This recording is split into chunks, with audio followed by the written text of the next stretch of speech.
Coucou, deuxième astuce pour rester centré. Alors, si vous n'avez pas écouté la première astuce, je vous conseille d'écouter avant, de regarder avant cette vidéo, parce qu'il y a un peu d'introduction pour les travaux qu'on va faire. Et si vous l'avez déjà regardé, on commence. La première vidéo terminée, je vous avais donné déjà un peu d'anticipation. Et maintenant, on va voir plus dans les détails comment faire pour utiliser les pouvoirs des pierres et rester centré sur soi. Là, on peut travailler, par exemple, aussi sur la peur. Pour ce travail-là, comme il est plus ciblé, celui d'avant utilisait plusieurs pierres, donc travailler sur plusieurs dynamiques, sur plusieurs problématiques. Celui-là, il est plus ciblé. Pourquoi plus ciblé? Parce qu'on peut utiliser qu'une seule pierre, une seule typologie de pierre, soit deux typologies. Les deux typologies, c'est la chose que j'aime plus. Après, il faut expérimenter. Chacun va aimer des choses plus que d'autres et ça peut changer selon la période. Surtout, ça change selon la période. Je vous ai fait un peu un exemple de comment construire un cercle, une roue médecine. Une roue médecine, ça ressemble un peu au cercle de bougies qu'on a fait avant. Ça garde la même idée de cercle de protection. Ça garde la même idée d'avoir une porte par laquelle on rentre, on ferme, donc pour renforcer l'idée de la protection. Rappelez-vous beaucoup que l'intention dans les travaux énergétiques, c'est la seule chose qui compte. Donc, peu importe si le cercle il est complètement parfait ou pas, peu importe si vous avez assez de place, peu importe si les pierres ils sont à la bonne distance les unes des autres, peu importe. L'intention, c'est la chose qui compte la plus. Ça veut dire le but pour lequel vous faites ces rituels. Là, c'est très important aussi choisir ces pierres. Parce que selon les pierres que vous choisissez, ça va faire un travail complètement différent. Alors, là, j'ai préparé, je vous montre. Voyons. Ok. Alors, là, j'ai préparé. Voilà, c'est un peu grand. J'ai préparé un cercle de pierres. Tac, tac, tac, tac, tac. Je l'ai préparé avec plusieurs pierres. Si vous voyez, il y a un peu tout. Il y a les quartz hyalin, il y a le lapis lazuli, il y a la fluorite. Qu'est-ce qu'il y a? Il y a de l'azurite, de l'obsidienne, de l'ambre, de la cornaline, de l'œil de faucon. Il y a un peu tout. Là, vous pouvez faire soit comme cet exemple-là, donc utiliser plusieurs pierres, mais c'est une chose que je ne vous conseille pas trop. Là, c'est une chose qui les enfants aiment beaucoup, ça je dois dire. Les enfants aiment beaucoup ce genre de positionnement de pierres, ça leur permet peut-être de se travailler un peu tous, parce que les enfants, ils ont une structure énergétique magnifique, très proche de Dieu. Donc, ça leur convient de pouvoir travailler un peu sur chaque chose. Voilà. Moi, que je ne suis plus un enfant, j'aime pas trop ce genre de positionnement. Je préfère soit les cercles avec une seule typologie de pierre. Et là, on peut utiliser les quartz hyalin. C'est celui qui est transparent. Et on fait tout un cercle comme ça, en utilisant... Voilà, que les quartz hyalin et on s'y met dedans. Voilà. Là, avec les quartz hyalin, vous travaillez un peu tout. Vous laissez, disons, à l'univers le choix, à votre âme le choix de travailler la chose dont vous avez plus besoin. Parce que les quartz hyalin, il fait vraiment un travail magnifique. Il travaille un peu tout d'une façon vraiment très intense. Mais ça reste en douceur. Donc là, si vous ne savez pas quel travail vous convient ou quelle pierre utiliser, que vous êtes soit trop dans les brouillards, soit pas trop experte en pierre, je vous conseille les quartz hyalin.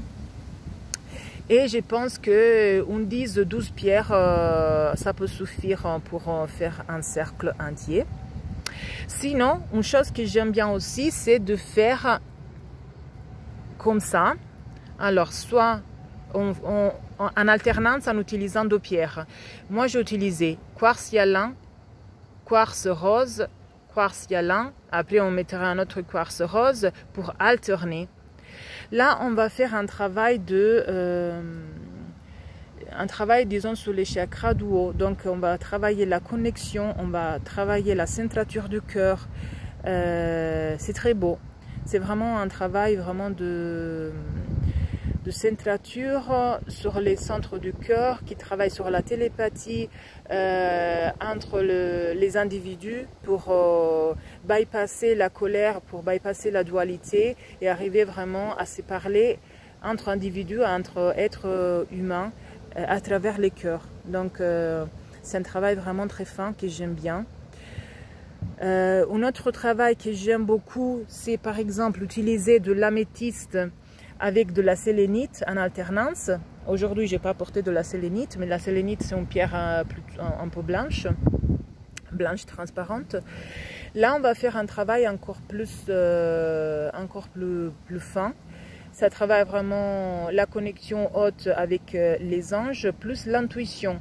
Donc, un vrai travail de connexion avec l'énergie christique, avec les entités, les guides, les entités plus hautes et ses guides. Sinon, on peut faire un cercle de protection et d'ancrage. Et là, alors, on va utiliser toutes les pierres noires. Là, par exemple, j'ai l'obsidienne, l'onyx, l'hématite, les jaspes rouges aussi. Ça fait un travail magnifique sur... je n'ai pas des jaspes rouges non plus. Mais bon, toutes les pierres noires et les pierres rouges aussi, ils vont faire vraiment un beau travail d'ancrage. Et là, on va se sentir très équilibré, très dans la force, dans la centrature. Vraiment, ça aide à stabiliser sa propre présence dans ce monde. C'est vraiment bien pour les gens qui, dans ces moments-là très compliqués, ont envie de s'envoler, ont envie de partir de ce monde qui ne se revoit plus, qui n'arrive plus à se retrouver dans ce monde qui part à la dérive. Là, c'est bien de faire un cercle d'ancrage. Donc, toutes les pierres noires ou alterner noir quartz hyalin, par exemple, ça peut aider un peu plus parce que noir, ça peut devenir un ancrage trop fort. Donc, on va alterner des pierres noires avec les quartz hyalin, ça fait un ancrage plus douce. Soit, autre chose que j'aime bien parce que moi qui j'ai la tendance à m'envoler, j'aime bien, ça me nettoie beaucoup, ça me redonne beaucoup de force, c'est l'alternance onyx ou obsidienne et jasper rouge. Ça j'aime bien, je me sens vraiment waouh, renforcée, nettoyée, j'aime bien. Ça aide aussi à ralentir les mentales qui tournent en rond, la projectualité un peu vide. Voilà. Après, même chose. Après, là, vous pouvez vraiment demander de l'aide pour choisir les pierres selon leur propriété. Au lien que je vous mets en bas, donc Linen Leroy, Deborah Beya, Marie-Lily Création. Voilà. Et vous demandez sur quoi travaillent les pierres et donc ils vous aident à mieux le choisir et à mieux cibler votre travail sur la roue médecine. Chose très importante vraiment à se rappeler parce que les premières fois on oublie, on choisit une porte et chaque fois on rentre par cette porte en ouvrant les cercles. Donc on passe par là et on rentre dans les cercles. Dès qu'on est installé, on referme la porte. Voilà, là c'est très important. Voilà. Ok. Là, c'était un bref, vraiment pour vous donner des conseils pour ne pas vous abandonner à cette période très compliquée parce que vous ne soyez pas victime des énergies lourdes et compliquées qui bougent depuis un peu de semaines, mais que vous soyez vraiment les protagonistes de votre vie. Choisissez en pleine conscience ce que vous voulez pour vos enfants, pour vous-même, pour votre futur. Choisissez et bougez en intégrité avec la chose que vous avez choisie. Aidez-vous à rester connecté avec votre cœur, avec votre conscience divine et faites le choix qui vous convient. Pas le choix la plus simple, pas le choix que tout le monde est en train de faire. Faites votre choix en pleine conscience avec votre cœur, avec l'intégrité, avec les liens entre votre personnalité et votre âme.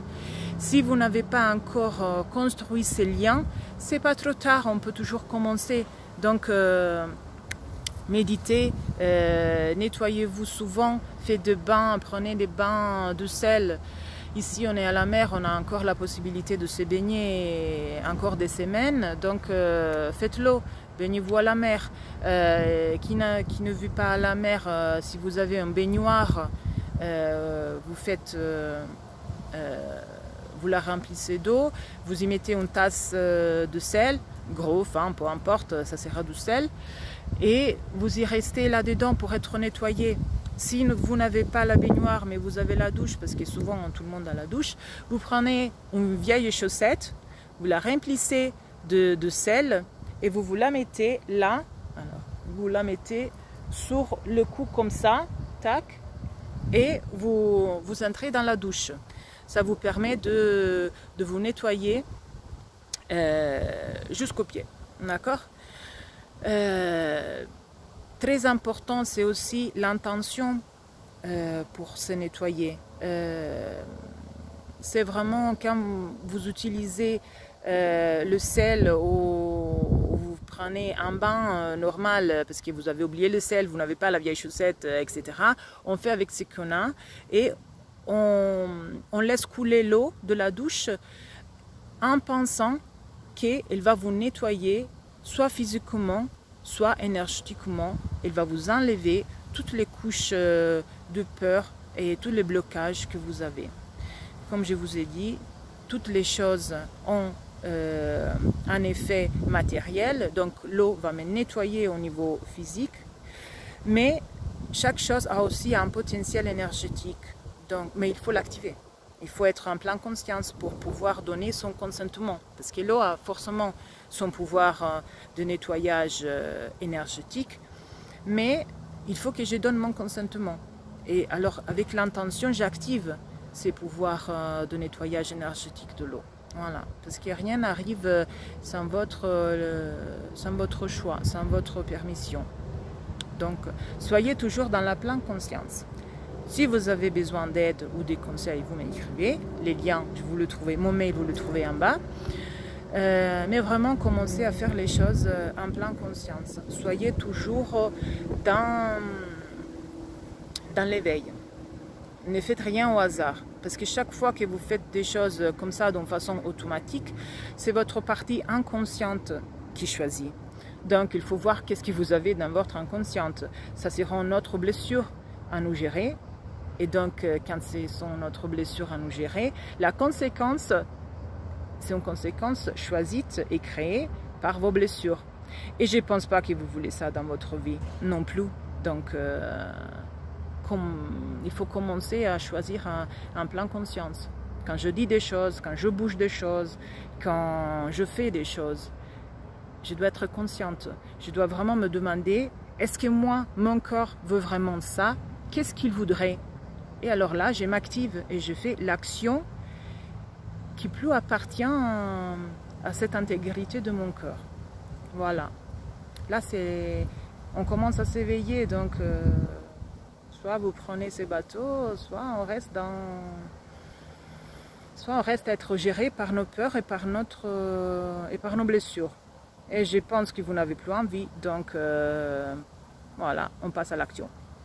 Ciao, ciao!